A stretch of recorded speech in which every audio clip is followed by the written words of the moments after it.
চলমান সরকার বিরোধী বিক্ষোভ ও সহিংসতায় ক্রমেই জটিল হচ্ছে ইরানের পরিস্থিতি। বিক্ষোভ ছড়িয়ে পড়ছে একের পর এক শহরে। এখন পর্যন্ত ৭০ জনের প্রাণহানির তথ্য পাওয়া গেলেও এর সংখ্যা আরও বেশি বলে জানিয়েছে বিভিন্ন মানবাধিকার সংগঠনগুলো। আহত মানুষের চাপ বেড়ে যাওয়ায় সংকটে পড়েছে দেশটির হাসপাতালগুলো। ইরানের চলমান সরকার বিরোধী বিক্ষোভ গড়িয়েছে দ্বিতীয় সপ্তাহে। এরই মধ্যে সংঘর্ষে আহত মানুষের সংখ্যা দ্রুত বাড়ায় চাপের মুখে পড়েছে দেশটির হাসপাতালগুলো। তেহরানের একটি হাসপাতালের বরাতে বিবিসি জানায়, মাথায় ও বুকে গুলিবিদ্ধ হয়ে চিকিৎসা নিতে আসছেন বহু মানুষ। এতে চিকিৎসা সরঞ্জাম ও জনবল সংকটে পড়েছে অনেক হাসপাতাল। বেডে জায়গা না থাকায় বারান্দাতেই দেয়া হচ্ছে চিকিৎসা।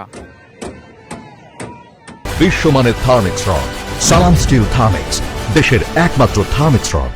বিক্ষোভ দমনে এরই মধ্যে কঠোর অবস্থান নিয়েছে কর্তৃপক্ষ।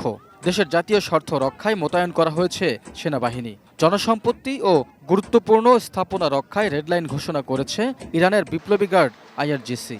বিভিন্ন শহরে জোরদার করা হয়েছে নিরাপত্তা তল্লাশি। এমন উত্তপ্ত পরিস্থিতিতে তেহরানে হামলার বিষয়ে ভাবছেন মার্কিন প্রেসিডেন্ট ডোনাল্ড ট্রাম্প।